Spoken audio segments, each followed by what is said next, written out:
Hi friends, இன்றைக்கி வந்துட்டு நம்ம சூப்பரான சுவையான கோதுமை போலி பார்க்க போகிறோம்.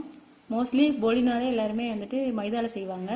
நம்ம வந்துட்டு ஹெல்த்திக்காக நம்ம கோதுமையில் செய்ய போகிறோம். நான் வந்துட்டு கொஞ்சோண்டு அளவான கோதுமை மாவு எடுத்து வச்சுருக்கேன். இதில் வந்துட்டு லைட்டாக உப்பு போட்டுக்கலாம். இங்கே பாருங்கள், சும்மா கொஞ்சோண்டு உப்பு போட்டால் போதும்.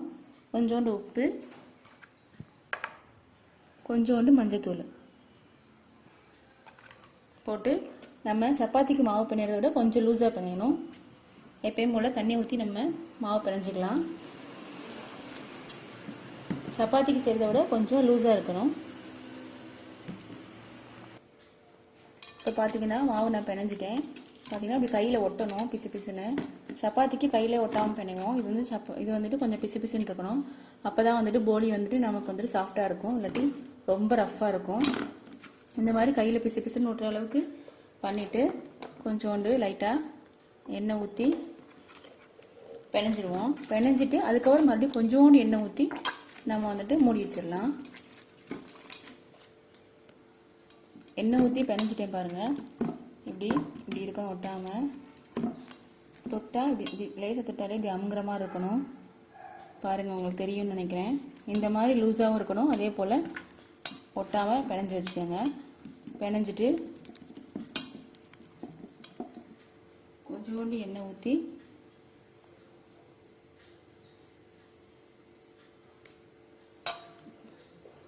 நம்ம இதை அப்படியே ஊற வச்சிடலாம். ஊற வச்சுட்டு நம்ம பார்ப்போம். இப்போ வந்துட்டு மாவு அந்த பக்கம் ஒரு பக்கம் ஊறிக்கிட்டு இருக்கு. நம்ம இங்கே பூரணத்துக்கு ரெடி பண்ணுவோம். இதில் வந்துட்டு நான் வந்துட்டு தேங்காய் வச்சுருக்கேன். இந்த தேங்காயை, திருவுண தேங்காயை ஃபஸ்ட்டு வந்துட்டு பூரணத்துக்கு ரெடி பண்ணுவோம்.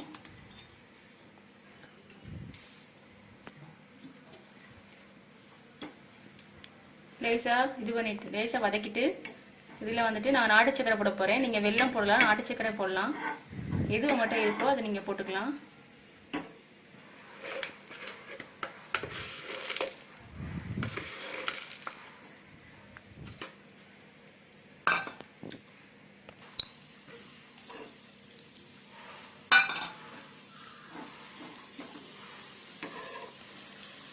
இப்போ வந்துட்டு நம்ம இதை லைட்டாக மெல்ட் பண்ணணும்.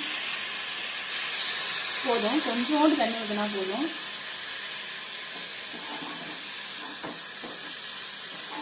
தேங்காயும் வெல்லமும் கரைஞ்சி, நான் நாட்டு சக்கரை போட்டிருக்கேன்.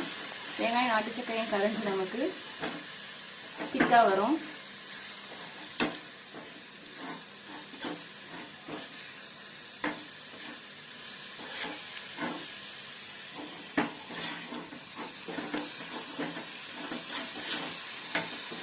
தண்ணி ரொம்ப ஊற்றிடாதீங்க. அதுக்கப்புறம் ஒரு மாதிரி மெல்ட்டாக அதுவே தண்ணி விடும். தண்ணி ரொம்ப ஊற்றிட்டிங்கன்னா அதுக்கப்புறம் வந்துட்டு வத்த வைக்கிறது ரொம்ப சிரமமாயிடும். அதனால லைட்டாக ஒரு ஸ்பூன் ஊற்றினா போதும், அதுவே நல்லா கரைஞ்சி வரும். அடி பிடிக்காம கிண்டிக்கங்க. பார்த்தீங்கன்னா உங்களுக்கே தெரியும். இங்கே பாருங்கள்,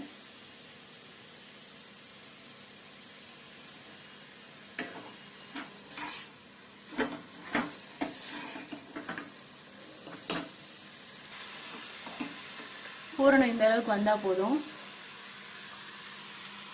இதோட அடுப்பு ஆஃப் பண்ணிடலாம். இந்த கன்சிஸ்டன்சிக்கு பூரணம் வந்தோன்னா ஆஃப் பண்ணிடுங்க. நீங்கள் இது ஆறுனதுக்கப்புறம் பார்க்கலாம். இப்போ வந்துட்டு மாவு ரெடி ஆயிடுச்சு. இதை வந்து நம்ம நல்லா இது பண்ணிக்கலாம். எண்ணெயெல்லாம் நல்லா சுற்றி எடுத்துருங்க. மாவு பார்த்திங்கன்னா தெரியும் எவ்வளோ சாஃப்டாக இருக்குன்னு. நமக்கு இப்போ போலிக்கான மாவு ரெடி ஆயிடுச்சு.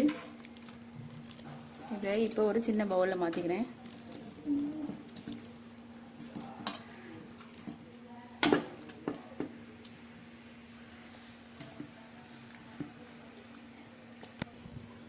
இப்போ வந்துட்டு நமக்கு பவுலில் மாற்றின மாவு தான் இருக்குது. இப்போ நம்ம செய்கிறத பார்க்கலாம். ஒரு பால் பாக்கெட் கவரை நல்லா கழுவி எடுத்து வச்சுக்கோங்க. உங்கள் வீட்டில் பட்டர் பேப்பர் இருந்தால் பட்டர் பேப்பர் தாராளமாக வச்சுக்கலாம். நான் இந்த மாவு பார்த்தீங்கன்னா எந்த மைதா மாவு எதுவுமே சேர்க்காம வெறும் கோதுமை மாவு தான். இது பியூர் கோதுமை மாவு, வீட்டில் அரைச்ச மாவு தான் அது.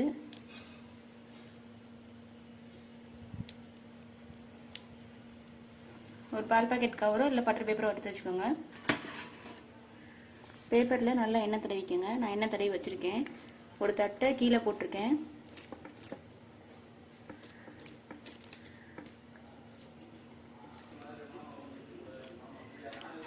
இதை பார்த்தீங்கன்னா இப்படியே நீங்கள் பண்ணிவிட்டு கொஞ்சோண்டு பூரணத்தை எடுத்து இதில் வச்சிடலாம். இதுக்கப்புறம்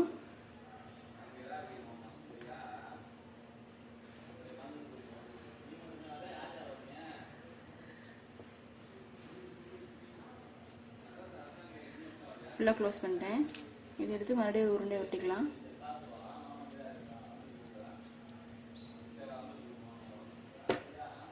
இப்போ உருண்டை உருட்டினதுக்கப்புறம் இதை நம்ம கையிலே அமுக்கி விட்டால் போதும். உங்களால் எவ்வளோ அமுக்கிட முடியுதோ அமுக்கிவிடுங்க. லைட்டாக கையில் எண்ணெய் தொட்டுக்கோங்க.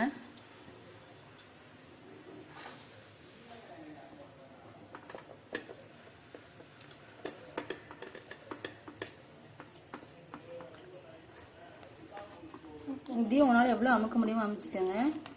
கையில் ஒட்டாமல் இருக்கணும்னா லைட்டாக அப்படி மூடி இந்த இன்னும் லைட்டாக அமுக்கி தள்ளிங்கன்னா உங்கள் கையில் ஒட்டவே ஒட்டாது.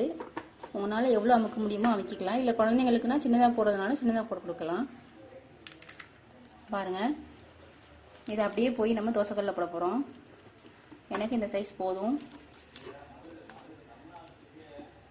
போய் தோசைக்கல்லில் போடலாம்.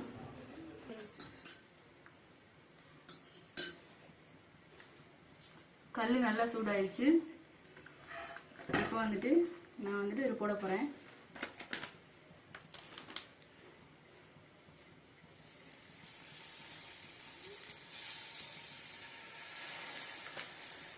அப்படியே நீங்கள் தூக்கி விட்டாலே போதும், அதுவே வந்து விழுந்துடும். அடுப்பை மீடியமாக வச்சுட்டு நீங்கள் வந்துட்டு சுற்றிடுங்க. கொஞ்சம் வேகட்டும்.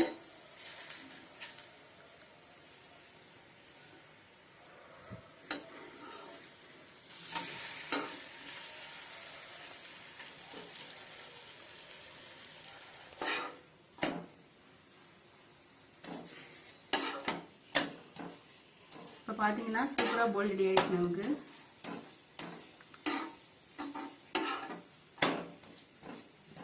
அடுப்பை குறைச்சி வச்சுக்கோங்க.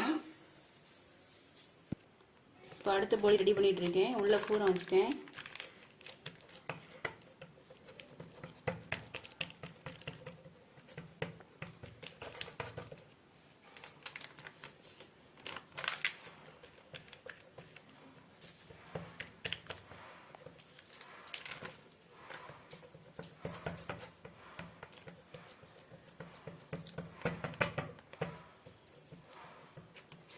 உங்களால் கையில் எவ்வளோ இழுக்க முடியுமோ இழுத்துக்கோங்க.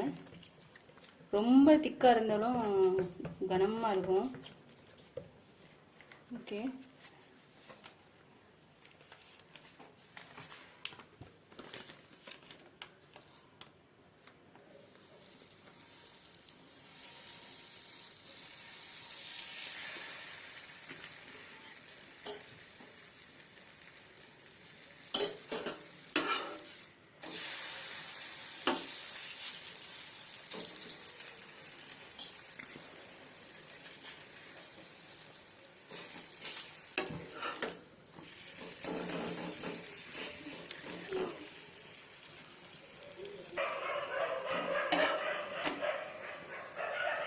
இப்போ பாருங்கள் சூப்பராக போலி ரெடி ஆயிடுச்சு. கோதுமையில் நம்ம போலி செஞ்சுருக்கோம்.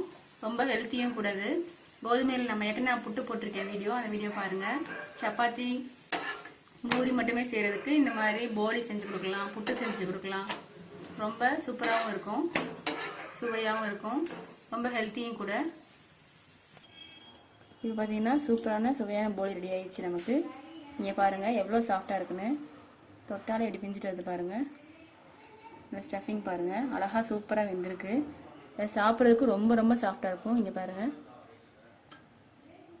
சூப்பரான போலி ரெடி ஆயிடுச்சு.